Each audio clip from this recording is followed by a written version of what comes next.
إذ قال يوسف لأبيه يا أبت إني رأيت 11 كوكبا والشمس والقمر رأيتهم لي ساجدين. أعوذ بالله من شرور أنفسنا ومن سيئات أعمالنا، من يهده الله فلا مضل له ومن يضلله فلا هادي له، وأشهد أن لا إله إلا الله وحده لا شريك له، وأشهد أن محمدا عبده ورسوله صلى الله عليه وعلى آله وأصحابه والتابعين والتابعين ومن تبعهم بإحسان إلى يوم الدين. وبعد، قال سبحانه وتعالى في كتابه العزيز: يا أيها الذين آمنوا اتقوا الله حق تقاته ولا تموتن إلا وأنتم مسلمون. وقال صلى الله عليه وسلم: فإن أصدق الحديث كتاب الله وخير الهدي هدي محمد صلى الله عليه وسلم وشر الأمور محدثاتها فإن كل محدثات في الدين بدعة وكل بدعة ضلالة وكل ضلالة في النار. وبعد، hadirin jamaah salat subuh yang dirahmati Allah, alhamdulillah kita bersyukur pada Allah Subhanahu wa taala yang masih memberikan kepada kita sekalian dengan segala rahmat dan hidayah. Kita berharap semoga salat subuh dan ibadah kita sekalian diterima di sisinya dan dijadikan sebab kita dimasukkan surga. Nah, muwasil maqarna fi sabiq, kita masih di tafsir surat Yusuf. Yang terakhir adalah bagian di ayat ke-30 dan 31 di surat Yusuf. Saya bacakan ayatnya, kemudian kita ambil beberapa ayat yang terdapat di ayat-ayat ini. A'udzu billahi minasyaitonir rajim.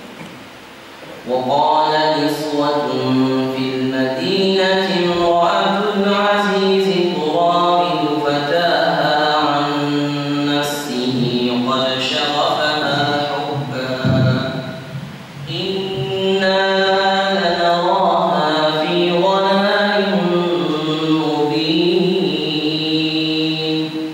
falamma sami'at bimakrihinna arsalat ilayhinna wa a'tadat lahunna muttaka'an wa atat kulla wahidatin minhunna sikkinan wa qalat ikhruj 'alayhin falamma ra'aynahu akbarnahu wa qatta'na aydiyahunna wa qulna hasha lillahi ma hadha basharan in hadha illa malakun karim. قالت فذلكن الذي لمتنني فيه ولقد راودته عن نفسه فاستعصم ولئن لم يفعل ما آمره ليسجنن وليكونن من الصاغرين.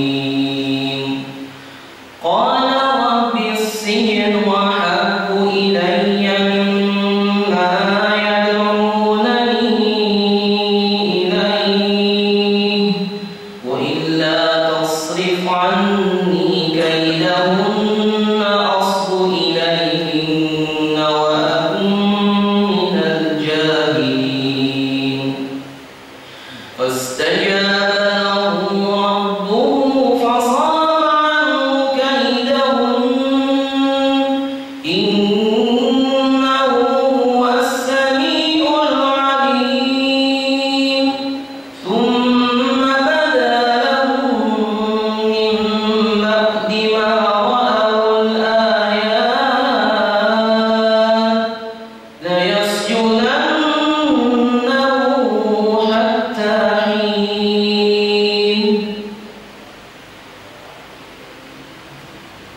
ayat ke-30 sampai ke-33 Allah SWT berfirman, wa qala nisbatun fil madinati imra'atul aziz turawidu fataha an nafsihi qad syaghabaha hubban. Ibnu Katsir beliau menyebutkan di ayat ini bahwasanya sir'atu sariyah sariyah syai'ati bainan nisa. Katanya begitu cepatnya habar itu tersebar dari kalangan wanita. Maksudnya ketika Allah berfirman wa qala nisbatun, niswah jamak dari imra'ah, dan berkata para wanita di Madinah, maksudnya di negeri Mesir.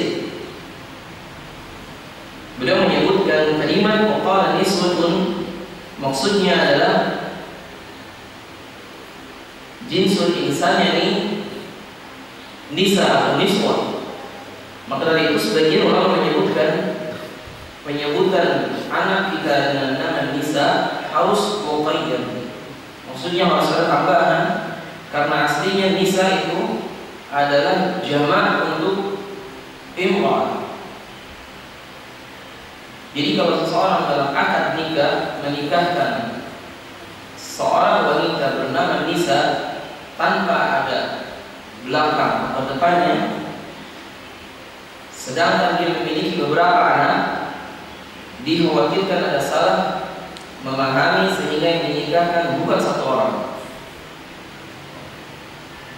Dari sini menunjukkan betapa pentingnya seorang orang tua mengetahui sebagian asma qabihah wa asma mubahat wa asma muharramah atau asma yang mamduhah fi asma'il abna. Artinya kita sebagai orang tua, bahkan merupakan kewajiban bagi orang yang belum nikah, dia harus mengilmui dulu sebelum dia memiliki anak.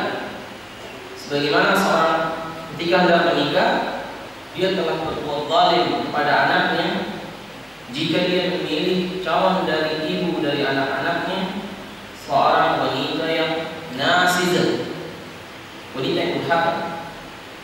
Dan seorang perempuan yang belum nikah sudah dihitung telah berbuat zalim kepada anaknya jika dia memilih calon dari bapak anak-anaknya seorang laki-laki yang tidak baik.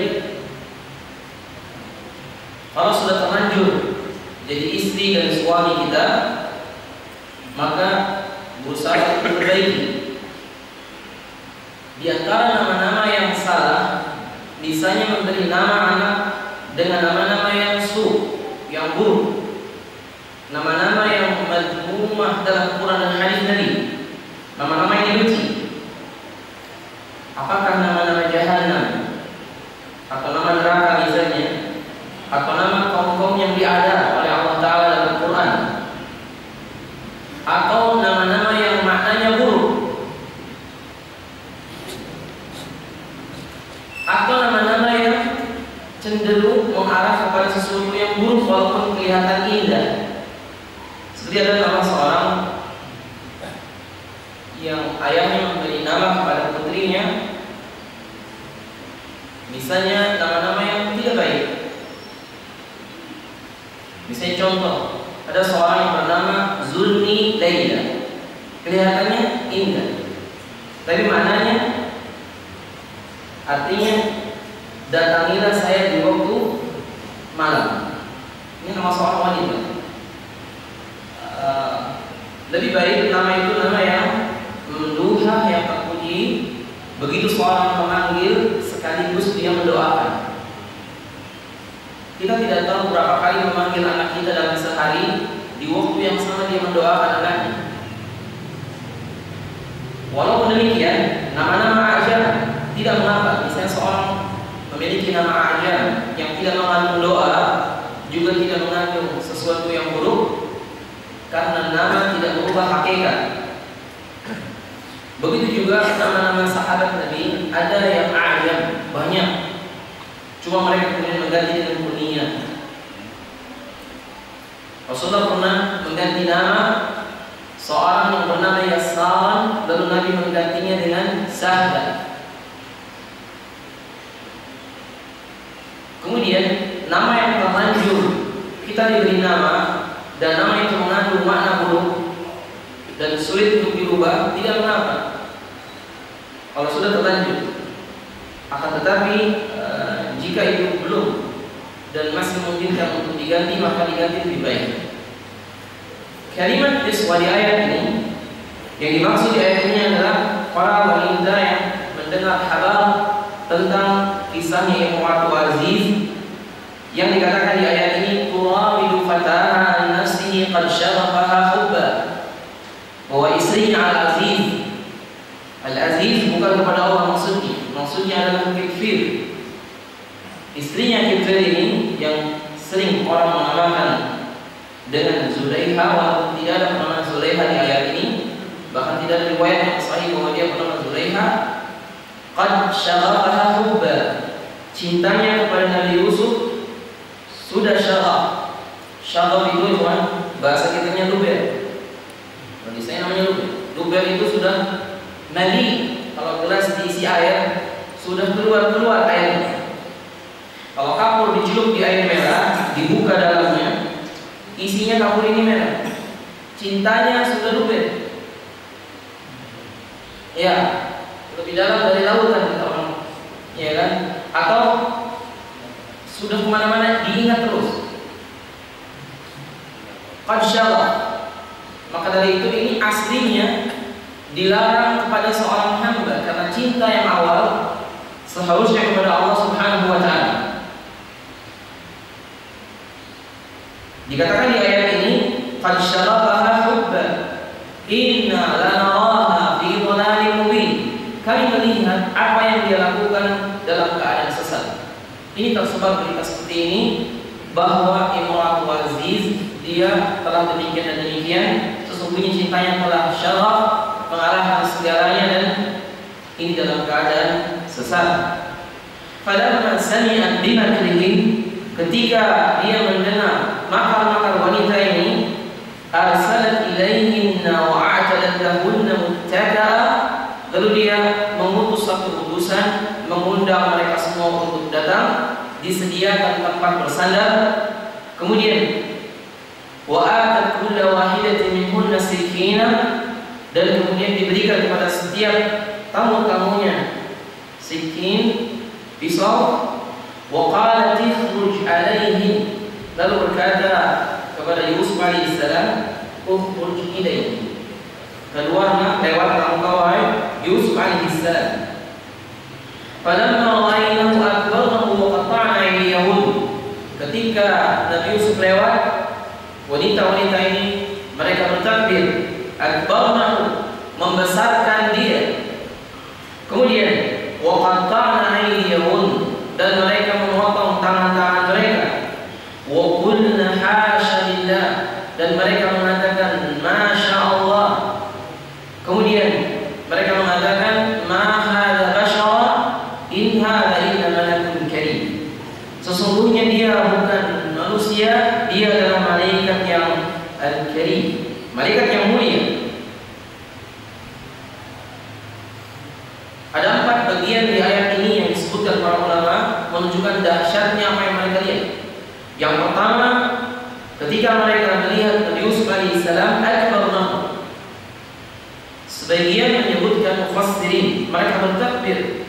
Sebagian yang lain menyebutkan membesarkan Yusuf alaihissalam. Wa qatta'na aydiyahun, yang kedua mereka memotong tangan-tangan mereka tanpa disadari. Kemudian mereka mengatakan, atau yang ketiga, hasya lillah, mereka mengatakan masya Allah.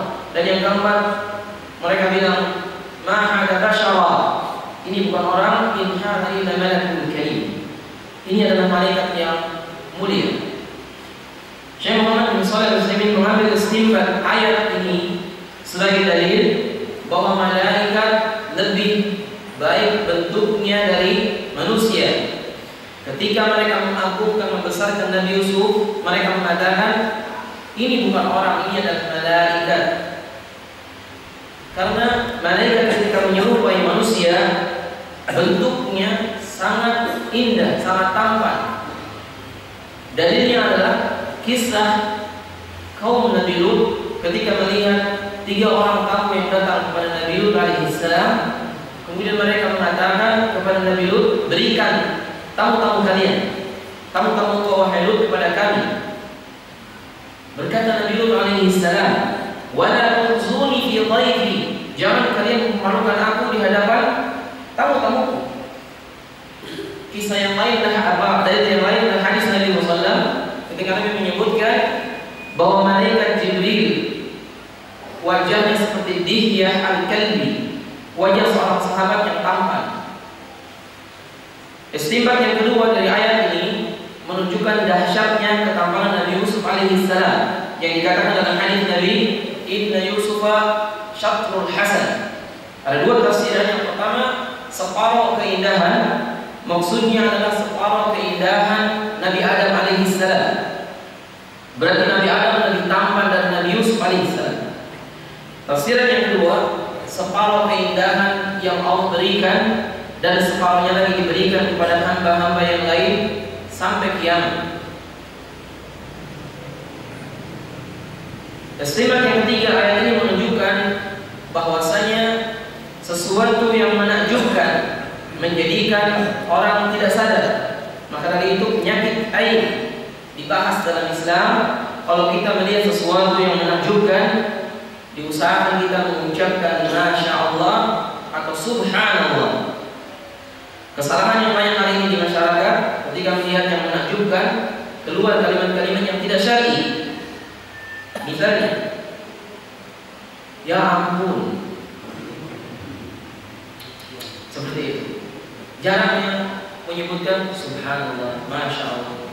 Maka dari itu Nabi Ya'qub ketika menyuruh anak-anak yang masuk ke negeri Mesir, la tadkhulu min babin wahidin wa la tadkhulu min abwabin mutafarriqah.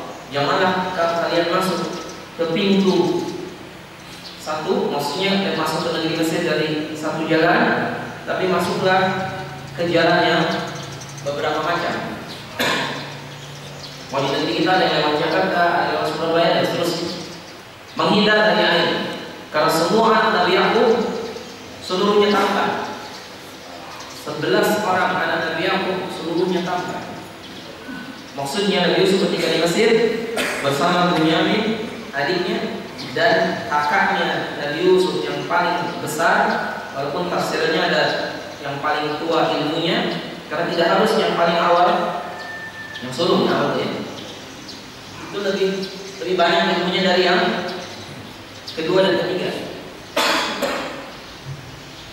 Istimewa yang keempat dari sini menunjukkan bahwasanya fitnah wajah itu termasuk fitnah yang berat bagi seseorang. Maka dari itu para pemilik wajah yang tampan atau para pemilik wajah yang cantik berhati-hati dalam bab ini. Berapa banyak orang terfitnah hanya karena wajah. Sebagian orang tidak melihat agamanya, dinnya. Yang penting wajahnya bagus, dia ambil jadi istrinya atau jadi suaminya. Begitu dia menikah, taulah ternyata selama ini wajahnya tidak membawa sebagaimana dalam doa Nabi yang sahih dalam bercermin, Allahumma kama hasanta khalqi wa ahsin khuluqi. Ya Allah, sebagaimana Engkau telah indahkan wajah saya, indahkanlah akhlak saya. Karena aslinya kalau kita bercermin, semestinya yang kita perhatikan bukan wajah yang hari ini kita punya. Kalau antum dan saya ingin tahu manakah wajah yang asli, wajah yang asli di dunia adalah seorang bangun dari tidur, itulah wajahnya, belum diapa-apakan. Adapun wajah di akhirat, inilah yang jadi PR buat kita sekalian. Bukankah orang-orang munafikin dalam surat Al-Munafiqun disebutkan mereka itu memiliki tampilan yang begitu menakjubkan, tetapi mereka dalam di dasar kata yang paling bawah. Ini perhatian bagi semua orang yang sering bercermin. Seharusnya doa ini dibaca, bukan cuma dibaca ya kawan, diperhatikan bahwa wajah kita di akhirat adalah sebagaimana dalam ayat di surat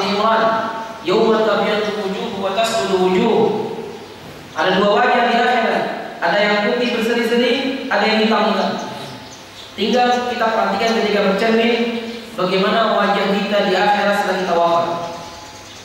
Dan celakalah orang-orang yang mengurusi semua jerawat di wajah, tetapi dia tidak pernah mengurusi jerawat hatinya yang selalu dan begitu banyak. Ketimbang yang lain, ayat ini menunjukkan kepada beliau bahwasanya wanita-wanita kerajaan di zaman itu, maksudnya di zaman Mesir, pemerintahan waktu itu, ternyata mereka semacam punya kelompok sendiri. Dibedakan ini kelompok menengah ke atas gitu. Dibedakan dengan orang-orang pada umumnya. Ternyata fitnah ini pun terjadi pada mereka.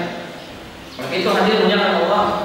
Kalau kita disuruh milih apakah jadi orang yang kaya, difitnah dengan banyak hal dari hartanya, kedudukannya dan jabatannya, atau kita diuji dengan kemiskinan yang mendera, tidak memiliki apa-apa, jangan-jangan dia atau jangankan dia sering bercermin, untuk makan sehari-hari dia susah misalnya, cermin pun tidak punya. Maka dari itu, dari sini menunjukkan bahwa ujian bagi setiap orang berbeda, satu dengan yang lain.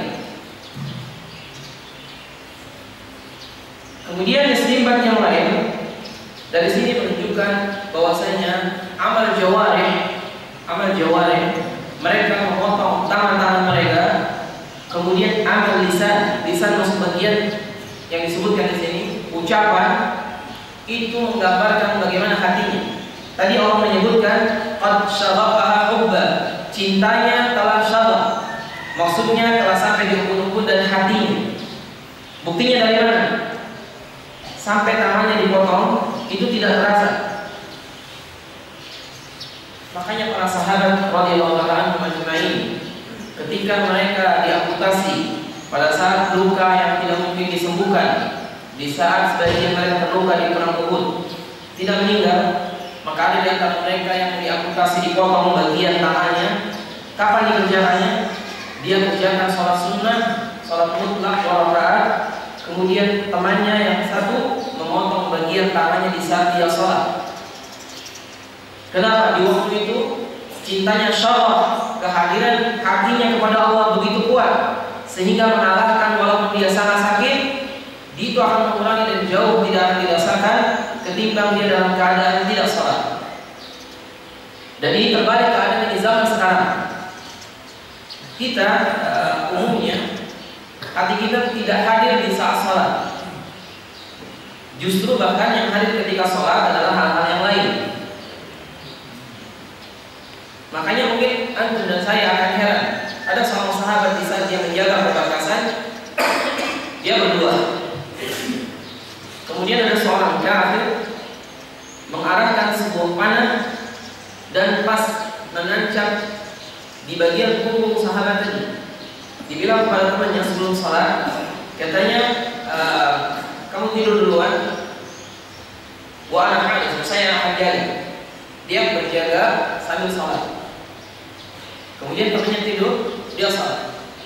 Orang kafir ini memanah dari jarak yang cukup jauh sekitar 40 meter di mana, dan dia heran, jangan-jangan panahnya ini tidak kena, karena sahabat yang lagi sholat itu tetap berdiri.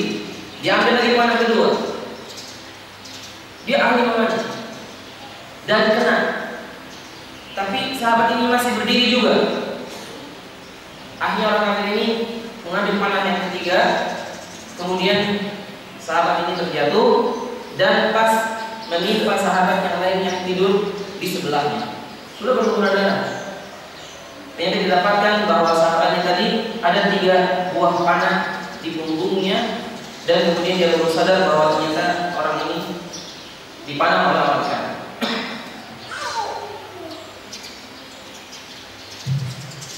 Kenapa demikian dan bisa seperti itu? Karena hadirnya hati, kecintaan kepada Allah mengalahkan segalanya. Seperti kita, mudah-mudahan kita termasuk bagian orang yang cinta kepada Allah.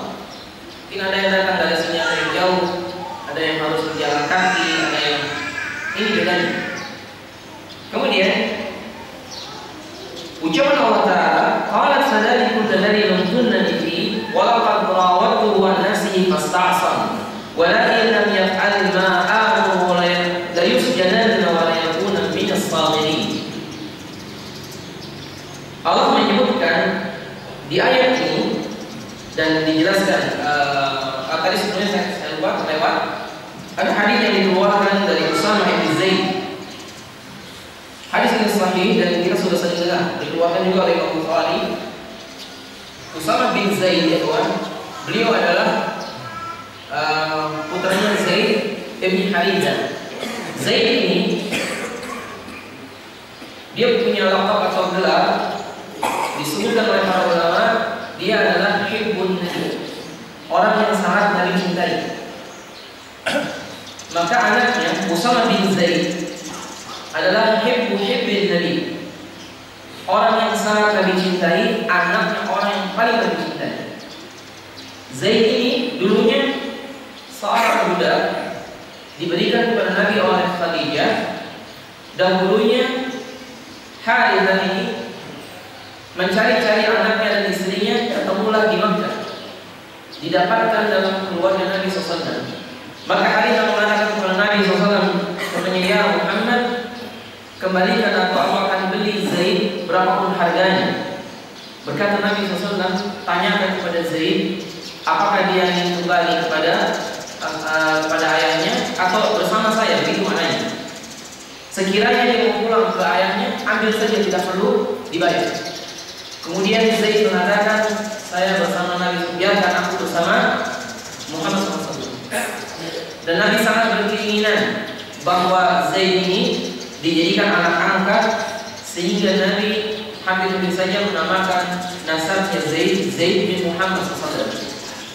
Kemudian ditegur oleh Allah Ta'ala sehingga tetap anaknya nasabnya kepada ayahnya, Zaid bin Harithah. Ketika Zaid ini punya anak Usamah bin Zaid, sekali lagi bahwa Usamah ini putranya Zaid, sangat dicintai oleh Zaid, dan Nabi sangat cinta kepada Usamah. Sehingga ketika Zaid datang kepada Nabi pada saat dia mendengar ayat Al-Quran, "Lan tanalul birra hatta tunfiqu mimma tuhibbun," tidaklah sampai kepada kebaikan kecuali kau infakkan apa yang kau cintai. Berkata Zaid, "Ya Rasulullah, saya tidak punya yang saya bisa infakkan kecuali seekor kuda." Maka datang kepada Nabi dan disedekahkan oleh Nabi SAW. Kuda ini dikasihkan kepada Usamah, anaknya Zaid. Zaid mengatakan, "Ya Rasulullah, ma'aradu dzalik, saya tidak memaksudkan kuda ini saya berikan kepada anak saya." Kata Nabi SAW, "Sesungguhnya pahalanya telah Allah terima wahai Zaid." Artinya Allah berikan pahala kepada Zaid dan Usamah berhak dengan maka pada cucunya Zaid, jadi Bilal ibn Usamah. Dari sini menunjukkan bahwa bolehnya seorang bersedekah kepada keluarga sendiri. Kalau itu fakir butuh bantuan, bahkan istri boleh sedekah kepada suaminya. Baik, Usamah mengatakan, kata Nabi SAW bersabda, "Bakal tubadi fitnatun adallu ala rijali min nisa." Tidaklah meninggalkan setelahku fitnah, ujian yang lebih madarat, lebih besar madaratnya bagi laki-laki kecuali wanita. Karena itu ini perhatian bagi para suami dan juga laki-laki yang belum nikah atau yang sudah menikah. Fitnah yang paling besar dalam hidup seorang laki-laki diantaranya adalah wanita. Seorang yang bernama Abdurrahman ibn Muljim, dia menjadi khawarij tulen gara-gara wanita yang hendak dia nikahi. Seorang muazzin di zaman Ibnu Qayyim yang dia sudah ada beberapa tahun lamanya, gara-gara dia habis azan melihat wanita di pinggir masjid, akhirnya dia masuk Kristen. Dan begitulah seterusnya, fitnah wanita menjadi sangat besar bagi laki-laki. Riwayat yang lain, dan ini kisah yang ada pada riwayat tentang masalah Isra dan Mi'raj. Katanya dalam hadis Isra, Rasulullah SAW menyebutkan, "Tsumma urija bi ila sama'in tsalitsa." Ketika aku dimi'rajkan dan aku sampai di pintu di langit yang ketiga, kemudian Jibril membukakan dan dia mengatakan, dibukakan untuk Jibril alaihissalam dan Nabi SAW, dibukakan oleh malaikat penjaga langit dan ditanya, "Man anta?" Siapa engkau? Berkata Jibril, Jibril. Wa man ma'aka? Bersama dengan siapa engkau? Qala Jibril, Muhammad sallallahu alaihi wasallam. Kemudian qila, ditanyakan lagi di sini. Kemudian dibukakan pintu langit.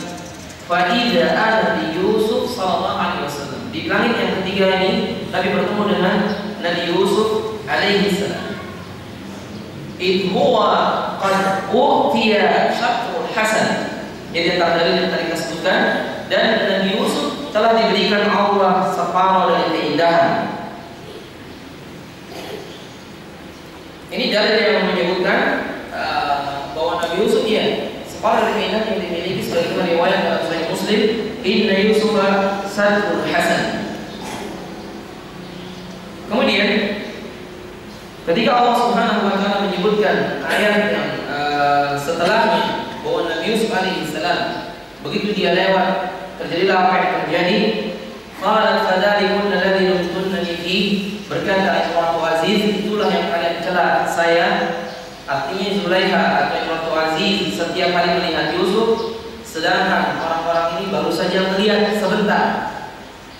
Artinya kalau bahasa kita, bagaimana kalau kalian seperti saya? Saya tiap hari melihat. Dari sini menunjukkan Syekh Munajjid menyebutkan kalau ada dua orang di ruangan berbeda jenis, bukan mahram, maka ini bahaya. Kan saya mukanya jelek, itu bukan alasan. Muka jelek, muka baik, itu bukan alasan. Kan kejadiannya siang-siang, walaupun siang-siang. Kan di situ tempatnya terbuka. Di ruangan biasanya terbuka. Kan ini tertutup. Beliau menyebutkan walaupun terbuka.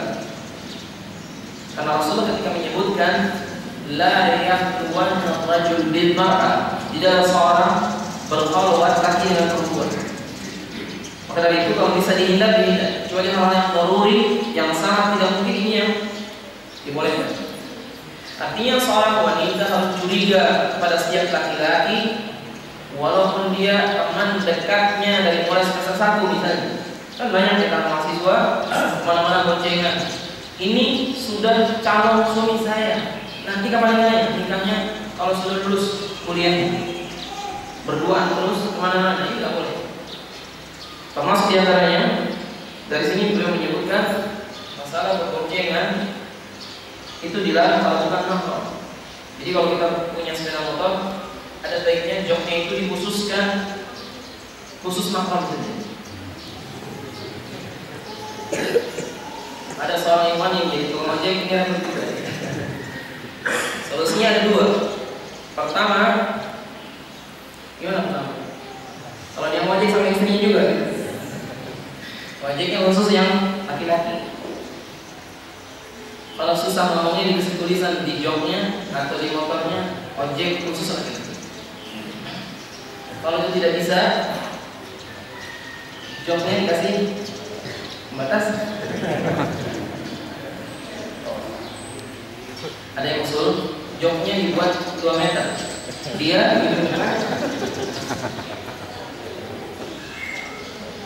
sekali lagi, memang di zaman kita hampir semua urusan tidak bisa dihindar. Maka kalau boleh saya mengajak, kita berusaha bertakwa semampunya. Kalau sudah tidak bisa, ya sudah. Yang penting kita berusaha dulu, dan ini yang terbaik. Baik. Adapun faedah yang lain, kata beliau, al-malaika yamtazuna bi jamalil khalqa. Malaikat itu disifati dengan sifat yang indah sebagaimana ayatnya.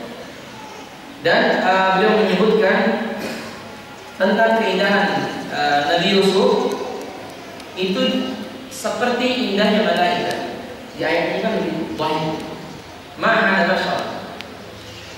Apakah kalimat ini boleh kita pakai dalam kehidupan sehari-hari? Saya ada tamu datang ke rumah kita. Ini bukan orang. Tapi istihza. Terus yang ini banyak monyet.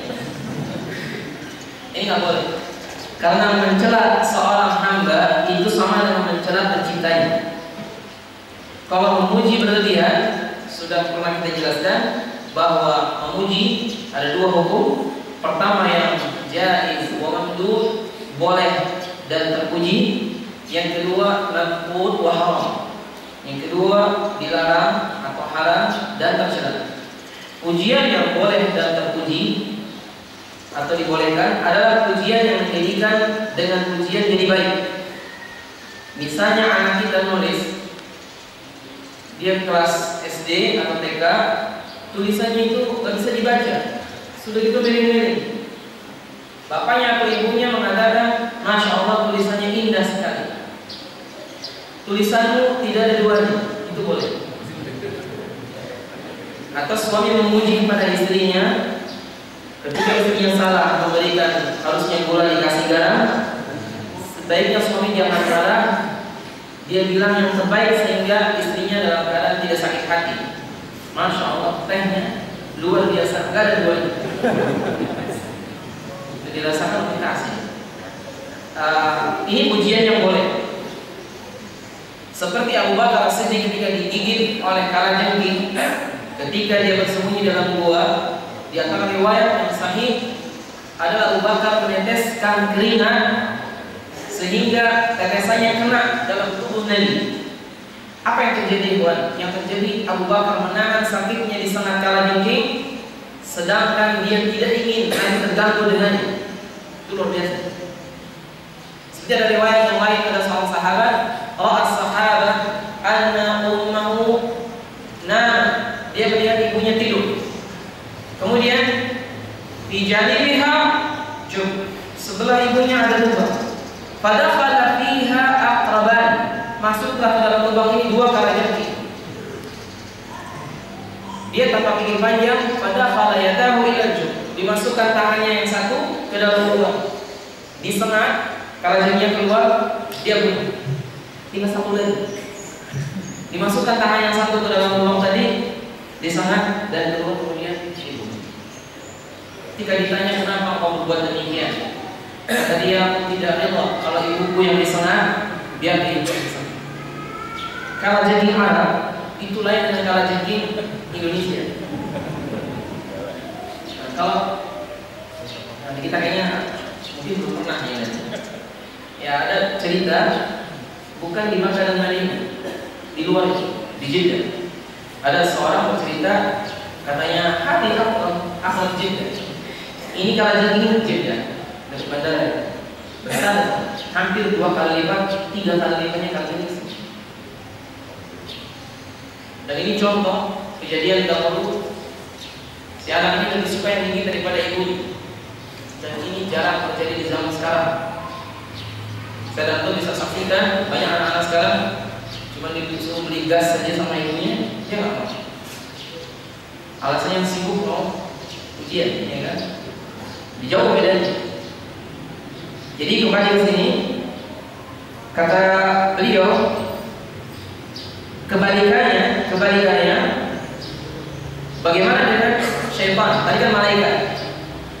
Makanya Allah menyebutkan dalam surah As-Saffat, talquha ka'annahu ru'usus syayatin. Ini tentang gambaran. Jadi gambaran setan itu jauh sangat buruk, seperti kepala-kepala syaitan. Maka dari itu, kalau ada seseorang yang dia sangat amat buruk rupanya, sebagian orang menisbatkan bahwa ini gambaran syaitan. Dan di mana-mana syaitan itu tidak ada yang gambarannya bagus gitu kan. Walaupun demikian, sekali lagi, syaitan adalah dalam ayat ini syaitan, artinya bu'dun anil haq, jauh dari kebenaran. Bukan wajahnya saja tidak. Karena syaitan adalah sifat.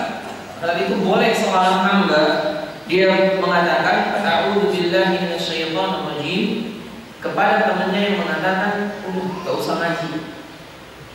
Dia boleh bilang a'udzu billahi minasyaitonir rajim. Apakah saya dianggap setan? Enggak. Tapi diperintah. Ada seorang yang SMS, saya belum punya pacar, maukah Anda jadi pacar saya? billahi minasyaitonir rajim. Boleh nggak? Boleh. Kalau dia bilang, maukah Anda jadi suami saya? Tinggal di oke gitu. Nah, atau la. Artinya dibolehkan yang seperti ini, tidak benar. Sebagaimana Maryam, dia langsung berlindung kepada Allah dari seorang laki-laki yang asing. Di surat Maryam dia mengatakan, inni a'udzu birrahmani minka in kunta taqiyyan. Jelas. Waktu itu Jibril datang menyerupai laki-laki dalam bentuk sangat tampan, Jibril alaihissalam. Apa kata Maryam?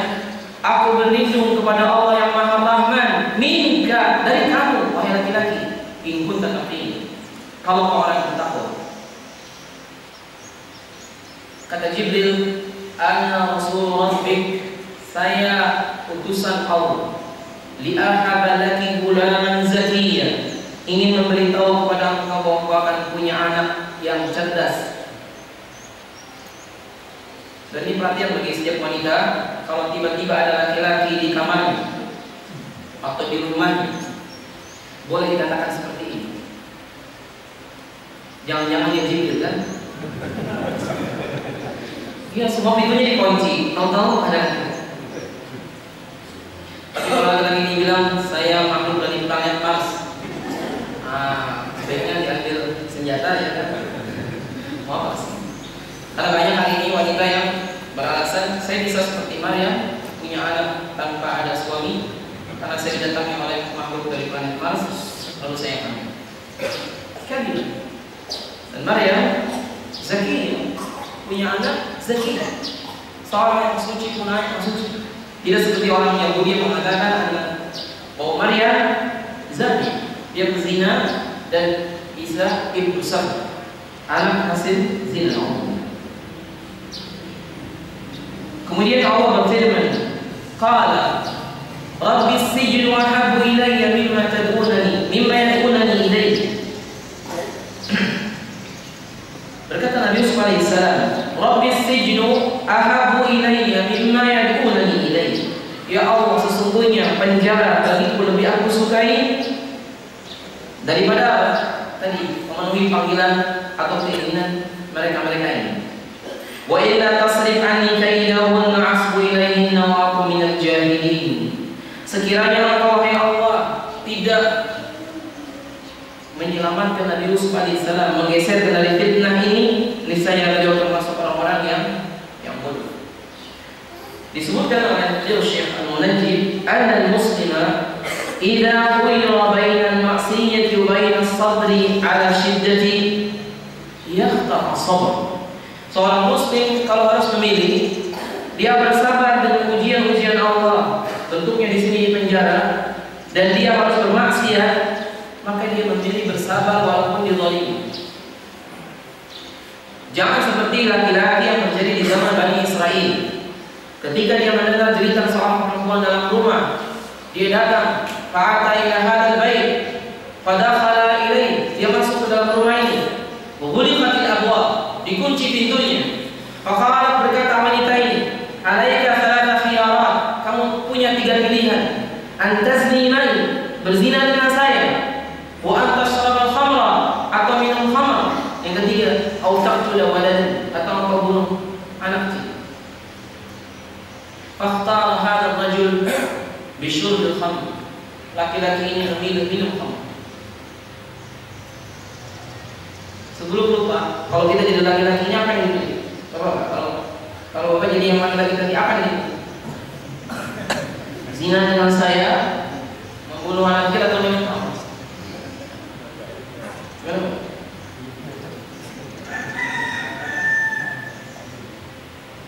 Joko gimana? Bukan Bu Joko yang memilih, wanita yang bukan mahramnya. Pilihan yang paling tepat harusnya dia menghindar sampai dihindar kehabisan.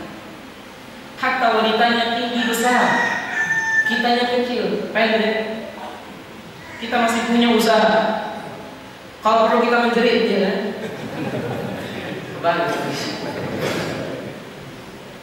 Laki-laki yang memilih minum khamr, dikiranya minum khamr itu dosanya kecil. Cuma minum khamr. habis minum khamar dia mabuk, fazana biha, lalu dia berzina dengannya, faqatala waladan, dan dia membunuh anak. Makanya para ulama menyebutkan annal khamra umul khabith, sesungguhnya minuman keras itu induk dari segala kejelekan, induk ibu dari segala maksiat. Makanya dalam bab minum khamar, man yashrab al-khamra, siapa yang minum, wa man yaktub al-bay', yang jual belinya dilarang. Kemudian siapa yang menuangkan dilarang, yang buat botolnya, saya bukan botol kok plastik, ya botol plastik yang diplastiki, yang ngasih capnya, yang menghantarkannya, kalau orang jelas salesnya, kulluha, seluruhnya dilarang. Dan khamar itu bukan maknanya arak saja, tidak. Yuhamir, apa saja yang menjadikan orang tidak sadar dan punya kenikmatan. Maka dari itu khamar ada dua macam. Narkoba itu masuk bagian khamar. Kenapa? Walaupun dia bukan diminum, tapi dia masuk khamar. Kenapa? Karena dia kalau pemakainya disulitkan yang lain, maka yang melakukannya akan mendapatkan kenikmatan dari dia mabuk dan dapat kenikmatan. Ada jenis yang kedua yang mabuk yang mubah, adalah mabuk yang boro-boro nikmat. Seperti apa? Jalannya belok-belok, muntah, atau dia mabuk. Atau seseorang dalam keadaan tadi ketika puasa dia sampai muntah karena mabuk. Ini yang tidak apa-apa. Tapi kalau yang ini dilarang. Kalimat di ayat ini, wa illa tasrif anni, beliau menyebutkan, katanya sesungguhnya Allah Subhanahu wa taala menjelaskan di ayat ini yang pertama Nabi Yusuf dhaif, lemah. Kalau tidak ditolong Allah, maka tidak akan bisa. Dan ini poin yang sebaik mereka sekalian. Kalau Nabi Yusuf saja dia bilang apa? Wa illa tasrif anni ya Rabb, kalau kau tidak selamatkan saya, iman Nabi Yusuf jauh lebih baik dari ini. Maka itu nasihat buat kita. Kalau kita berdoa dengan perempuan, tidak boleh ada anggapan saya tidak akan berzina dengan dia. Nabi Yusuf saja berdoa seperti itu. Iya, ya kan Nabi Yusuf. Saya seolah yang mengatakan saya lebih baik imannya dengan Nabi Yusuf alaihissalam. Walaupun ucapannya tidak mengatakan, tapi itu akhirnya perbuatannya mengatakan itu. Seperti seorang mahasiswa yang menempel gambar di kamarnya besar, gambar seorang bintang film bawa gitar, ya, namanya terkenal. Terus kita nyatakan, kenapa dipasang ini gambar? Apa dia bilang? Saya suka dengan orang. Ini mahasiswa tidak jauh dari sini. Kemudian kita bilang, bukankah dilarang kita memasangnya? Demi Allah saya tidak akan menyembah. Itu jawabannya. Kemudian saya juga bilang, demi Allah Nabi Ibrahim dia berdoa, jannibna wa banina na'budat asnam, jauhkan diriku dan keturunanku dari penyembahan berhala. Dulunya kaum Nabi Nuh memiliki beberapa orang saleh yang meninggal, fasawwaru tilka suwar, lalu dibuatlah gambarnya 2 dimensi. Lata zamanat 2 dimensi. Tidak disembah. Kemudian meninggallah kaum tadi, anak-anaknya muncul, sudah ada gambar gede-gede. Kemudian mereka jadikan 3 dimensi, jadi patung. Tidak disembah. Tujuannya apa? Kalau melihat semangat ibadah. Generasi ini pun kemudian meninggal. Datanglah anak-anaknya, sudah ada patung-patung. Akhirnya apa? Menganggap kalau beribadah di dekat orang soleh ini, patungnya lebih mantap. Kalau baca Quran di dekat situ, tidak disembah, tidak. Meninggallah kaum ini. Berikutnya datang anak-anaknya, mereka menyembahnya fa'abadu. Jadi gambar ini yang dibuat besar aslinya membawa masalah, dan saya kira banyak kejadian juga pemiliknya atau orang ini mungkin tidak dulu, Bisa jadi. Walaupun yang dipajang misalnya gambarnya Syekh Nasir Al-Albani, jelas ini ada. Sebagaimana Syekh Ibas mengatakan pernah, wa ana la a'lamu bidzalik. Saya tidak. Ketika dinukilkan dalam satu majalah. Dan ta'alluq qalbuhu bihadihi, bisa jadi hatinya terkait dengan gambar itu. Oleh karena itu yang terbaik dilepas. Itu yang terbaik. Adapun di ayat ini, kalimat wa ila tasrif anni, para ulama menjelaskan yang pertama Nabi Yusuf alaihissalam sama sebagaimana ketika dengan Zulaikha atau Ratu Aziz, ketika berdua dan diajak katanya, hai kalian wahai Yusuf, kemarilah penuhi keinginan saya. Nabi Yusuf seolah-olah dia melihat tulisan wala taqrabu zina innahu fahisyatun wa sa'a sabila, menunjukkan bahwa ayat ini dalam Quran sudah pernah ada juga di dalam wahyu yang Allah berikan kepada Nabi Yusuf. Pendapat kedua dari tafsir, Nabi Yusuf melihat wajah ayahnya, sehingga Nabi Yusuf jadi ingat dan dia kemudian berlari. Dan yang jelas wahaballahu ilaih, Allah berikan hidayah kepada Nabi Yusuf sehingga dia demikian.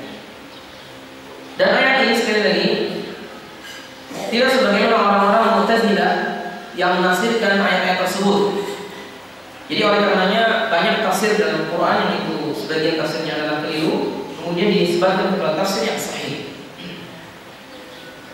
Kemudian faedah yang lain, istijabatullah li awliyaihi wa du'atul mukhlisin, kama qala ta'ala fastajaba lahu rabbuhu fasarafa 'anhu kaidahum innahu huwas sami' yasma du'a 'abdihi al-'alim bihali hali 'abdihi alladhi yad'u. Faedah yang lain, Allah menyebutkan di ayat ini fastajaba lahu rabbuhu, maka Allah kabulkan doanya. Disebutkan oleh beliau bahwa Allah mengabulkan doa hamba-hamba yang berdoa kepadanya. Maka dari itu kelemahan di antara kita adalah kadang-kadang kita jarang berdoa. Sehingga Umar bin Khattab radhiyallahu anhu di antara doa-doa beliau diselipkan doa, ya Allah jadikan aku hamba yang pandai berdoa. Bukan hanya dijadikan kita minta diijabahi permintaan kita, tidak, tapi dijadikan kita orang yang mudah berdoa. Karena umumnya sebagian orang berdoa kalau lagi susah, ini yang salah. Ketika dia sulit baru berdoa. Di saat dia dalam keadaan mudah tidak berdoa. Dan beliau menyebutkan bahwa Allah mengijabahi doa hamba-hamba yang mukhlisin. Dan di awal sebelum ini ayatnya innahu min ibadina al-mukhlasin wa innahu min ibadina al-mukhlisin. Dua qiraah ini sahih dua-duanya. Cuma dalam qiraah Asim innahu min ibadina al-mukhlisin. Mukhlisin. Sesungguhnya dia termasuk hamba yang diikhlaskan oleh Allah. Nabi Yusuf maksudnya dia hamba yang ikhlas atau hamba yang diikhlaskan oleh Allah Ta'ala. Maka dari itu setan tidak akan bisa menggoda hamba-hamba Allah yang ikhlas. Di antara hamba Allah yang ikhlas Nabi Yusuf alaihissalam.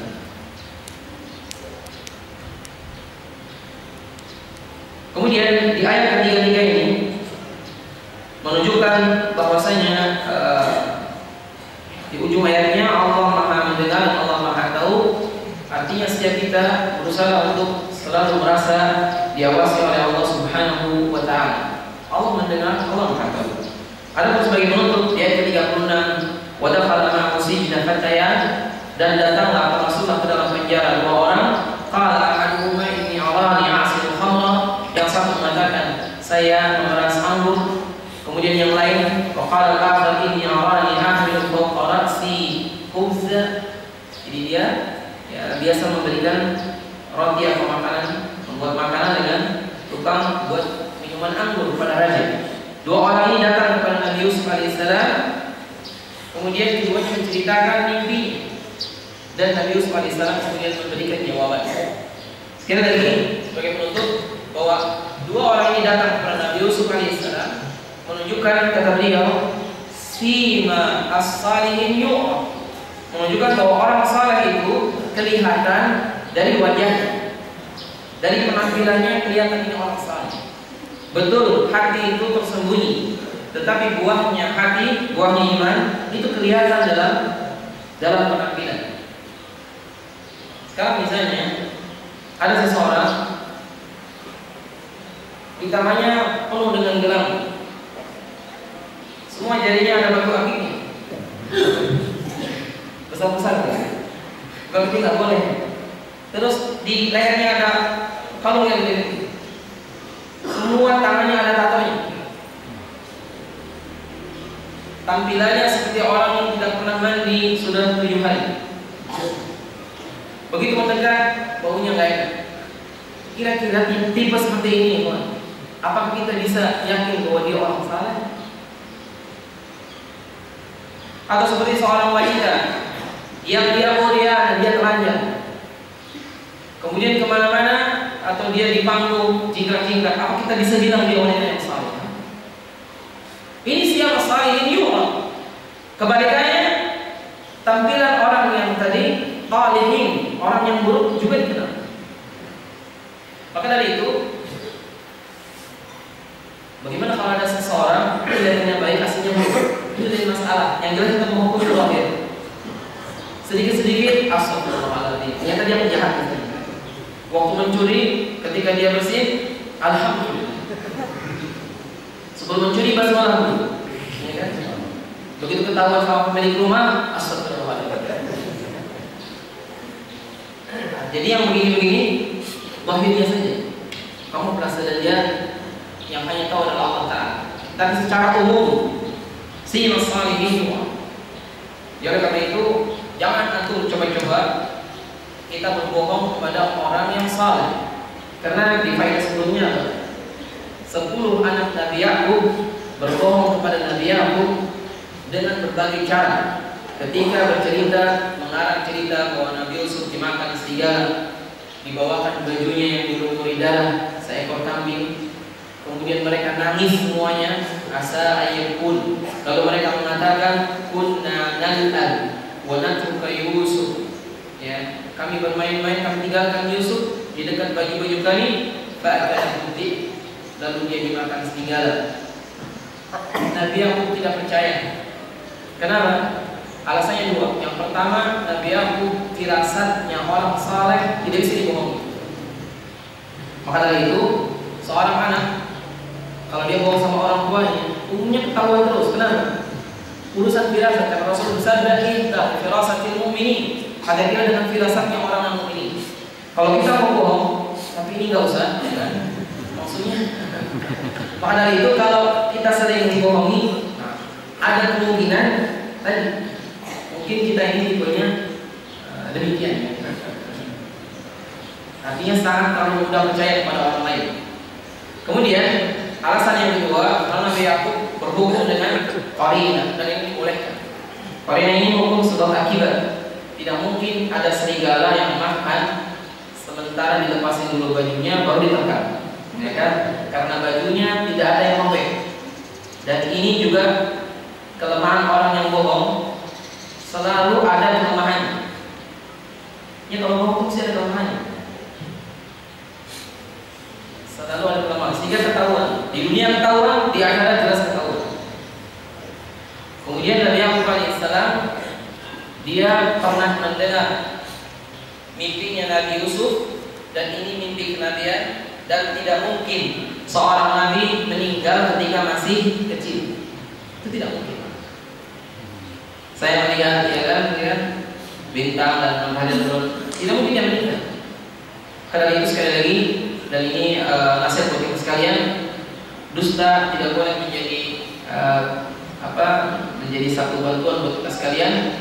Yang jujur itu mujur, begitu kan? Jadi bukan yang jujur hancur, tidak. Bohong dalam dunia bisnis juga nggak boleh. Karena itu ada seorang yang berdoa ketika umroh itu ternyata mobil Avanza-nya habis tabrakan, dia berdoa ketika tawaf, ya Allah Avanza saya nggak laku-laku. Karena dia jualannya jujur. Ini mobil bagus, enggak Pak, kemarin habis tabrakan kemudian saya poles. Katanya yang beli itu rodanya gimana? Bannya itu saya tambal semua. Enggak apa-apa. dan seterusnya. Jadi begitu juga dalam bab pernikahan, tidak boleh seorang dusta. Giginya gimana? Giginya yang gosok ada 4. Oh, nggak apa-apa. Udah punya pekerjaan belum? Belum. Nggak apa-apa. Hanya nikah juga dia kan. Jadi nggak boleh dusta dalam segala. Termasuk juga dalam bab masalah tadi. Semua hal kalau bisa tidak dusta. Ada pun tauriah dibolehkan sesekali kepada hal-hal yang dibolehkan. Ini yang bisa disampaikan di kesempatan pagi hari ini. Semoga bermanfaat bagi saya dan antum sekalian. Sallallahu alaihi Muhammad wa ala alihi wasahbihi ajma'in. Wa akhiru da'wana alhamdulillah rabbil alamin. Soal pertanyaan sebelum kita tutup. Ada titipan pertanyaan dari orang tua. Orang tua untuk menguliah tua, menguliah itu, beliau ingin untuk selalu kalian dulu.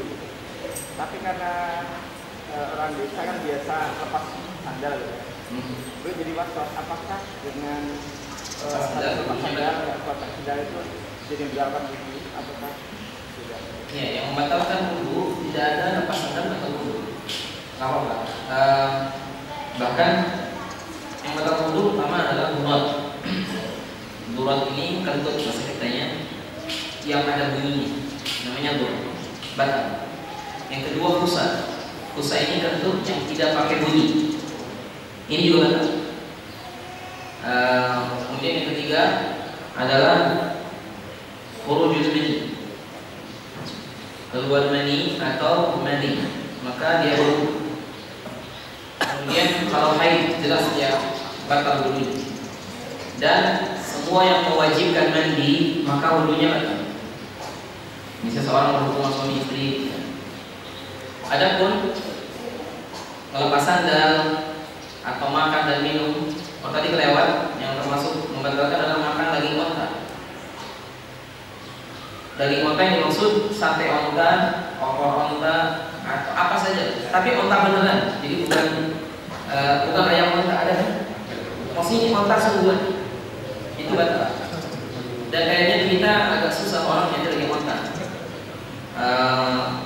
Di Saudi ada, saya kita pas di Madinah, habis itu batal, maksudnya kita wudu. Baik ontanya muda atau tua, laki perempuan sama. Di apapun, mau digoreng, mau dibakar, semua batal. Nah, tinggal sampaikan aja, kalau lepas sandal nggak apa-apa. Atau bahkan lepas sepatu, atau nggak pakai sandal kemana-mana kakinya. Kalau kita ragu, misalnya kakinya menginjak sesuatu yang itu najis.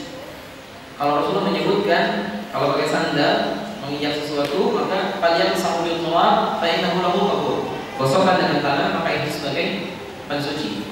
Bagaimana kalau sepatu dan sandalnya bolong-bolong, injak ke orang-orang misalnya? Kan ada yang masuk-masuk.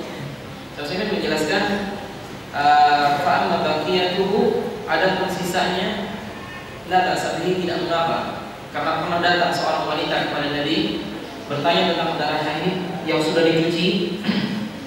Kata Nabi SAW menjelaskan, yakfiki al-ma'u wa la yadurruki adaruhu. Jadi sahabat ini dia mencuci bekas haid dan hilang-hilang bekasnya. Sudah ibaratnya kalau sekarang udah pakai sabun, dia tukang laundry, udah segala macam yang sabun, sudah masih juga ada kayak petaknya, maka itu tidak apa. Zaman dulu belum ada sabun, dia dikucek saja begitu, masih ada bekasnya. Wala yadurruki adaruhu, tidak mengapa apa. Begitu juga dalam bab ini kata Rasulullah ini dikiaskan dengan itu. Kalau seorang sandal sepatunya injak kotoran atau najis, digosokkan dengan tanah, di mana yang menyelipit-nyelipit di sela-selanya itu tidak dianggap najis. Seperti seorang istri jemaah dengan 3 batu, apakah yakin bersih? Nggak bisa bersih. Seorang membuang air besar, nggak ada air, pakainya batu 3, didolet-dolet gitu ya. Masih ada sisa. Sisanya itu tidak dianggap najis. Adapun kalau sangat gampang, kalau sekarang nggak pakai sandal nginjak kotoran misalnya, cuci aja dengan air dan nggak usah wudu. Apalagi kalau cuma tanah, kalau cuma tanah nggak ada masalah, nggak usah dicuci juga sah, karena tanah suci. Cuma masalahnya kalau di kayak sekarang kan, ya ada karpetnya, tanahnya becek, ya kan, tanah merah. cukup ya, maka cuci kaki lebih bagus, tapi tidak batal. Bagaimana kalau kita nggak pakai sendal kentut? Ya itu sih batal karena kentutnya, bukan masalah ini. Iya. Seperti ada seorang bersentuhan boleh dengan wanita batal tidak? Tidak, tapi haram. Dan sebagian dinilai tadi, ayo batal anak-anak. Itu nggak batal, tapi haram. Babnya beda. Jadi batal, tidak batal, tapi haram. Terus gimana? Ya kalau bisa jangan disentuh, ya kan? Gimana kalau bersentuhan dia kentut? Ya batalnya karena kentut. Gitu ya, Allah. Masih ada? Mana bapak yang biasa bertanya? Kalau ada tanya jangan dipaksa ya. Tadi dijelaskan yang kalau kita takbir kita mengatakan Masya Allah atau Subhanallah. Kapan yang Subhanallah, kapan yang sepanjang kita tahu itu dua-duanya dibolehkan. Yang penting dia mengagungkan Allah Ta'ala, bisa Masya Allah, bisa Subhanallah. Mengkhususkan saya belum tahu sampai sekarang mana yang Subhanallah, mana yang Masya Allah. Ada seorang Arab, ada seorang Saudi, seorang ulama, ya, dia kebetulan datang mengisi sebuah daurah di puncak. Begitu lewat di puncak atas itu ya, apa dia bilang dan pemandangan begitu indah, kata dia, Masya Allah, jannatun fil ardh. Kalimatnya itu. Terus naik sekali lagi, Subhanallah, jannatun fil ardh. Maksudnya ini surga dunia. Karena di Saudi ini nggak pernah melihat yang kayak gitu. Begitu kita turun lewat Cianjur, banyak wanita yang terbaik dulu. Kata dia. Jadi bukan surga di dunia katanya. Apa dia bilang? A'udzubillah katanya. Cuma gitu aja, dia nggak bilang narun fid dunya. Tadi kan jannatun fil ardh, surga di dunia. Apa dia bilang? Ma aina fi Unaiz atau fil Qasim, kami tidak melihat di tempatnya selesai ini. Orang-orang yang kayak gini illa haula zunaya. Mereka seperti ini adalah para pezina. Nanti di dekat Qasim, di luar Qasimnya. Di negeri kita, saya kebetulan mau sholat maghrib dengan beliau. Di depan kita ada 3 orang akhwat. Sebut aja akhwat, karena dia juga akhwat ya kan. Bawa mukena, pakai rok pendek-pendek, rambutnya terurai, kemudian apa? Jalan. Sebagian yang satu bawa handphone dan ditancap di telinganya, mungkin dengerin apa nggak tahu. Di depan kita, beliau bertanya, ila aina haula, mau kemana mereka ini? Saya cuma jawab ringan, karena udah ada maghrib, itu arahnya sama mau ke masjid. Akhirnya kita bilang rubbama ila masjid. Padahal saya ini mau ke masjid, orang main handphone. Kebetulan masjid 2 lantai. Dan betul 3 orang ini naik ke lantai 2, ke lantai 1. Habis sholat maghrib itu 3 orang di depan kita lagi ada. Akhirnya dia bilang, kata dia, ayo sekarang terjemahkan dakwah ini. Jadi kita suruh ngomong 3 orang ini. Akhirnya saya bilang, ya Syekh, nahnu duyuk. Kita ini di sini kan tamu juga. Saya bukan orang sini, kita sini cuma nyewa hotel, ada dakwah. Kata beliau, alasta Indonesia? Bukankah kamu orang Indonesia? Iya, saya orang Indonesia. Bukankah mereka saudara kita? Iya, mereka saudara kita. Dan tapi kalau kita terima. Kenapa? Supaya nanti saya di akhirat kalau ditanya Allah, saya sudah tegakkan dakwah. Hanya kita terjemahkan, mbak. Kata beliau, Masya Allah tadi sudah ke masjid. Alangkah baiknya sekiranya pakai kerudung. Kata dia, iya Pak, terima kasih banyak. Insya Allah besok saya mau pakai kerudung. Ini tidak disangka-sangka begitu. Gak tahu besoknya bagaimana enggak. Tapi artinya itu dakwah. Jadi kembali ke apa yang tanya? Iya, jadi intinya begitu. Ucapan ini saya belum tahu mana yang lebih afdal ketika Masya Allah atau Subhanallah. Yang jelas dua-duanya kalimat yang disyariatkan ketika melihat yang baik. Misalnya kita melihat bayi sangat montok gitu ya, sebaiknya dibilang tadi, Masya Allah, Subhan. Antum baru beli mobil atau tetangganya punya mobil, ya kan? Allah Akbar, mobilnya besar sekali, misalnya ya. Tanya harganya berapa ini? 1,4 miliar. Allah, boleh nggak? Boleh. Jadi jangan akhirnya itu tabrak. Kata itu, iya. Siapa yang salah? Yang salah karena ada Allah belum tersebar, sehingga orang tidak tahu. Makanya ketika seorang ibu melahirkan putranya, begitu bagusnya tampilan bayi ini, lalu datang orang-orang yang tengok. Yang satu bilang, ya ampun, Bu Ente. Nah, langsung kasih tahu saja. Nah, bilang subhanallah atau masya Allah. Diulang ya. Ya, jadi itu diantara tuntunan. Seperti ketika hujan, doanya ada. Di negeri kita ini hujannya sering, doanya jarang. Akhirnya hujannya jadi bala. Cerminnya tiap hari, doanya apa? Siapa yang hafal doa cermin tadi? Sudah hafal semua ya? Kalau belum nanti saya bersedia menuliskan di fotokopi dan dihafal. Kalau belum hafal ditempel di cerminnya doa tadi. Siapa tahu kita bercermin kita meninggal. Siapa yang meninggal? Kita akhiri dengan doa majelis. Subhanallahi wa bihamdihi, asyhadu an la ilaha illa anta, astaghfiruka wa atubu ilaik. Sallallahu alaihi wa sallam. Wa ala alihi wa sahbihi ajma'in. Wa